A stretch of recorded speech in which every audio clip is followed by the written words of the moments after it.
तो यह पिता परमेश्वर का धन्यवाद करता हूँ सब भाइयों और बहनों को, जितने भी मसीह परिवार और जितने सेवक हमको देखते हैं उनको सबको परमेश्वर के नाम पर मैं धन्यवाद देता हूँ। और आज का आपने मेरा विषय देखा होगा, आज का जो टाइटल है वो है कि परमेश्वर खोए हुओं को क्या करता है, ढूंढता है। जिन्हें परमेश्वर की खोज होती है उन्हें परमेश्वर ढूंढता है। तो आइए जम्मू कश्मीर से हमारे जो पास्टर राजन जी है उनसे थोड़ा इसमें बातचीत करेंगे। तो आइए परमेश्वर के दास हमें बताएंगे कि परमेश्वर कैसे खोए हुओं को ढूंढता है। हमारे प्यारे भाइयों, आप सोचता हूं कि आप बहुत खुश होंगे, खास करके कश्मीर के लोग जो हम कश्मीर में बैठकर प्रभु की सेवा करते हैं, प्रभु का नाम लेते हैं। इसलिए मैं जो कश्मीर के जो सारे भाइयों को, हिंदू हो या मुसलमान हो, सिख हो या ईसाई हो, सबको मैं यीशु मसीह के नाम से जय मसीह बोलता हूँ, सलाम अलैकुम बोलता हूँ, जय हिंद बोलता हूँ। इसलिए हम चाहते हैं कि आप इस करुणा बीमारी में खुश होंगे। परमेश्वर आपसे बातें करना चाहता है, इसलिए आप ध्यान से सुने। सबसे पहले बात यह है कि परमेश्वर इस दुनिया में था, यीशु मसीह, और आज भी है और हमेशा यीशु मसीह रहेगा। इसका यीशु मसीह कभी अंत नहीं है। हम जब यीशु मसीह दुनिया में था तो यीशु मसीह ने अलग अलग तरीके से लोगों को समझाता था, लोगों को बताता था, दृष्टांत के जरिए, कहानी के, हम जिसको कहानी के जरिए अलग अलग तरीके से यीशु मसीह लोगों से बात करता था। हम बाइबल में पढ़ते हैं कि एक बहुत बड़ा धन्यवान आदमी था, उसको दो बेटे थे, बड़े बेटे और छोटे बेटे। बड़े बेटे था वे बहुत अच्छा था, माँ बाप की इज्जत मानता था, छोटे भी मानता था। लेकिन जो आप पता है कि जो जिसके पास पैसा होता है अपने बेटे को खुले पैसा दे देते हैं, ऐश प्रैसी करने में गुजार देता है। उस तरह वो धनवान आदमी भी अपने बेटे को ऐसे ही किया। बेटा जाता था बाहर, गलत बुरे काम में लगा हुआ था, गलत लोगों से संगति करता था और अपने पैसे बर्बादी कर देता था, शराब पीने में, बुरे काम करने में, गलत काम करने में, लोगों से अलग अलग तरीके में उन्होंने जिंदगी गुजारने लगा। जब गुजारने लगा तो बाप माँ बाप बड़ा दुखित थे वे। एक बार उसके दोस्तों ने ऐसे उसे भगाया कि भाई अपने बाप से आधा संपत्ति के मालिक है, आप ले लो संपत्ति जाकर। बाप दुखित हुआ। उसने क्या करा, वो चलो बेटा तंग करना चालू किया, परेशान करना चालू कर दिया। उसने ऐसे किया कि चलो अपने आधा प्रॉपर्टी बेचकर अपने छोटे बेटे को हवाला कर दिया। छोटे बेटे जो सारा पैसा लेकर अपने जो गांव छोड़कर, अपने शहर छोड़कर दूसरे देश चला गया, दूसरे गांव चला गया। बाप परेशान था, दुखित होकर, लेकिन वो लड़का ने सारा पैसा बुरे काम करने में उड़ा दिया, शराब पीने में, जुनाहगारी करने में, अलग अलग गलत काम करने में फंस गया। पैसा मुक गया, परेशान हो गया, नौकरी के लिए तलाश करने लगा, लेकिन उसको नौकरी कोई रखता है, क्योंकि गलत काम करने वाले को नौकरी कोई देता नहीं है, आप सबको पता है। इसलिए अंधा में उसने रोटी के लिए तरसना चालू कर दिया, परेशान हो गया, मुसीबत में पड़ गया। एक बार उसको सुअर चारने के लिए उसको नौकरी मिल गया, और जो सुअर चारना चाहते थे तो उसको शाम को घर में लाते थे, उसको जो दाना खिलाते सुअर को, क्योंकि वो मालिक ने उस लड़के को, उस बच्चे को भरपेट रोटी नहीं देता था, रोटी के लिए तरसना चालू किया। उसने सुअरों को, जो सुअर खाती थी उसमें से भी उसने खाना चालू कर दिया। एक बार सोचते सोचते उसको जो परेशान होते तो अपने बाप को याद आया। बाप को याद उसने सोचा कि देखो हमारे बाप के घर में कितना सब कुछ, कितना है, कितना धन दौलत, कितनी परेशान है, लेकिन मैं इधर आज मैं सुअरों जैसे खाना खा रहा हूँ, सुअरों के साथ खाना खा रहा हूँ। उसने सोचकर उसने अपनी नौकरी छोड़कर उसने अपने बाप के पास जाना चालू कर दिया। जब वो घर से, जब वहां नौकरी से निकला और चला गया, बाप उसको कोठे पर बैठकर, छत पर बैठकर अपने बेटे को इंतजार कर रहा था।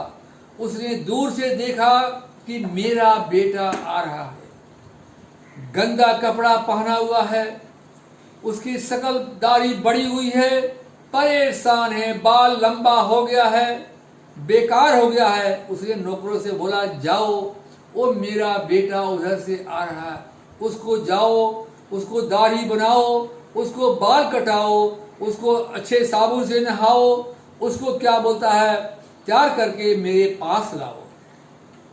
जब उसने नौकरों ने गया, उस लड़के को नवाया धोया, दाढ़ी बनाकर क्लीन शेव करके कपड़ा छाप पहना कर लाया। उसने जब उसे बाप के लाया, लड़का ने घुटने टेक बोला, पिताजी मैं आपसे बहुत बड़ा गुनाह किया हूँ, आपको बात नहीं माना, मैं बहुत गुनहगार हूँ, तो मुझको माफ कर। पिता ने बोला कि बेटा ऐसी बात नहीं, मैं तुम्हारे को मैं कब से ढूंढ रहा हूँ, कितने परेशान हूँ।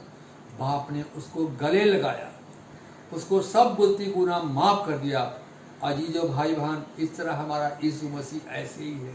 कितने भी बड़ा पापी क्यों न हो, कितनी गलत करने वाला क्यों न हो, कितने बुरे काम करने वाला क्यों न हो, कितने गलत संगति में रखने वाला क्यों न हो, कितनी भी अलग परेशानी में हो, कितने जो परेशानी से गुजर रहो, या आगा किसी एक दूसरे के खिलाफ कत्ल करना क्यों न सोचता हो, किसी को मारता क्यों न हो, लेकिन यीशु मसीह के सामने आज अपने गुनाहों को इकरार करते हुए घुटना टेक कर माफी मांगोगे।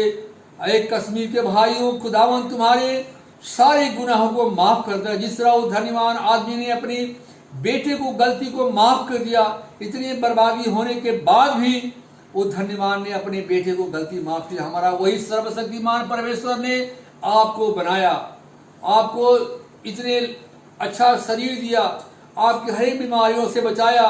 इसलिए हम चाहते हैं कि आप कश्मीर के सब भाइयों अपने गुनाहों को छोड़ते हुए, बुरे काम छोड़ते हुए, कतलाम छोड़ते हुए, अपने गुनाहों को इकरार यीशु मसीह के सामने, अपने गुनाहों को सामने तौबा करके कबूल करे। यीशु मसीह आपको हर एक गलती को माफ करेगा और आपको एक नई जिंदगी चालू हो जाएगा। परमेश्वर आपको जिंदगी में काम करेगा, आपको जिंदगी बदल जाएगा और हमारा कश्मीर में अमन शांति हो जाएगा और कश्मीर के सब लोग खुशी हाली से गुजारा करेंगे, क्योंकि हम चाहते हैं कि ये यीशु मसीह इस कश्मीर पर रहम करे, इस करुणा बीमारी से दूर रखे और ये जो अमन शांति, ये कश्मीर इतना अमन शांति होगी, पूरा हिंदुस्तान देखकर हैरान हो जाएगी। सच में यीशु मसीह पर विश्वास करने वाले लोग कितने सुखी, कितने अमन शांति, कितनी बड़ा स्टेट हमारा तरक्की करना चालू कर दिए। भाई बहनों, मैं आपसे अपील करता हूं कि आज ही प्रभु यीशु मसीह के सामने अपने गुनाहों को इकरार करें। प्रभु यीशु मसीह आपको गुनाहों को माफ करेगा। कितनी भी बड़ा पाप क्यों ना हो, कितनी भी बड़ा कतराम क्यों ना हो, कभी यीशु मसीह आपको किसी चीज का हिसाब नहीं लेगा। इंसान हिसाब लेता है, अदालत हिसाब लेता है, लेकिन यीशु मसीह आपको कोई भी गुनाहों का हिसाब, बाइबल में पढ़ते हैं कि तुम्हारा गुनाह कितने भी काला क्यों ना हो, कितना लाल क्यों ना हो, लेकिन यीशु मसीह आपको सब गुनाह माफ करके एक सफेद चादर जैसा आपका जिंदगी बन जाएगा। इसलिए हम चाहते हैं कि हमारे कश्मीर के सब भाइयों अपने गुनाह अपराध करते हुए प्रभु यीशु मसीह के सामने घुटना टेकर बोले, हे यीशु मसीह, मैं गुनाहगार पापी हूँ, मैं जिंदगी में बहुत बड़ा पाप किया हूँ, तू मेरे गुनाहों को माफ कर, हम पर दया कर, हम पर दया कर। प्रभु यीशु मसीह आप पर दया करेगा, प्रभु यीशु मसीह आपको गुनाहों को माफ करेगा। कश्मीर में यीशु मसीह आप यहाँ पर अमन शांति देगा। कश्मीर हमारा बहुत तरक्की करेगा। यदि हिंदुस्तान के भाई यदि इस वीडियो को सुनते हैं, इसको देखते हैं, तो आप भी अपने गुनाहों का इकरार करें और प्रभु यीशु मसीह को कबूल करें। प्रभु यीशु मसीह आपके जिंदगी में बहुत बड़ा काम करेगा, आपको जिंदगी बदल जाएगा। इसलिए हम चाहते हैं कि खुदावन हमारा प्रभु यीशु मसीह इस कश्मीर पर, इस हिंदुस्तान पर रहम करे, इस बीमारियों से आजाद करे और हमारा देश हमेशा खुशहाली से भरेंगे। सबको मैं जय मसीह के बोलता हूँ, सलाम अलैकुम बोलता हूँ, जय हिंद बोलता हूँ। सबको परमेश्वर आशीष दे। हालेलुया। पिता परमेश्वर का धन्यवाद करता हूँ। बहुत ही अच्छा वचन पास्टर जी ने हमें सुनाया कि एक ऐसा व्यक्ति था जो अपनी बाप की जो जायदाद थी, जितना भी संपत्ति थी, क्या हुआ, उसने बंटवारा करवा दिया अपने घर में और उस संपत्ति को लेके चला गया और सब कुछ उड़ा के आया। लेकिन उसका पिताजी वो अभी भी क्या आस लगाया हुआ है कि मेरा बेटा फिर से वापस आएगा, क्योंकि वो खोया हुआ है और कभी ना कभी वापस आ गया। ऐसा ही हमारा पिता यीशु मसीह है जो परमेश्वर स्वर्ग में रहता है। तो मेरे भाई और बहनों, वो हमेशा हमारी ताक में रहता है कि कब मेरा बेटा मेरे पास आए तो मैं उसको क्या करूं, माफ करूं और क्या उसके गुनाहों को माफ करूं। तो मेरे भाई और बहनों, हम जितने भी गुनाह करते हैं, बहुत से ऐसे काम गंदे करते हैं मेरे भाई और बहनों, जब हम परमेश्वर के पास अपने सच्चे दिल को लेके आते हैं, परमेश्वर के सामने घुटने टेकते हैं, तो परमेश्वर हमारा पिता हमारे गुनाहों को क्या करता है, माफ करता है और हमें क्या करता है, अपने घर में बुला लेता है। तो हमें ऐसे ही परमेश्वर का नाम को बढ़ाते रहना चाहिए। और जब हम परमेश्वर के सामने अंगीकरण करते हैं तो परमेश्वर हमें स्वर्ग का राज्य दिखाता है। मेरे भाई और बहनों, मैं आपको बताना चाहता हूँ मेरे भाई बहनों कि हमें क्या करना है, परमेश्वर के वचनों को दूर तक पहुँचाना। और जितने भी मेरे जन जो मेरे वीडियोस को देखते हैं और लाइक करते हैं, सब्सक्राइब करते हैं, तो मेरे भाई बहनों इसको ज़्यादा से ज़्यादा शेयर कीजिए। जितना शेयर करेंगे उतना लोगों के पास पहुँचेगा और उतनी ही परमेश्वर ने बोला है कि आत्माएं बचेगी। जब आत्मा बचेगी तो परमेश्वर हमारे साथ रहेगा। इस वीडियो को जितने भी लोग देख रहे हैं, लाइक शेयर कमेंट कीजिए और ज़्यादा से ज़्यादा शेयर कीजिए। परमेश्वर के नाम पर मांगता हूँ, आमीन।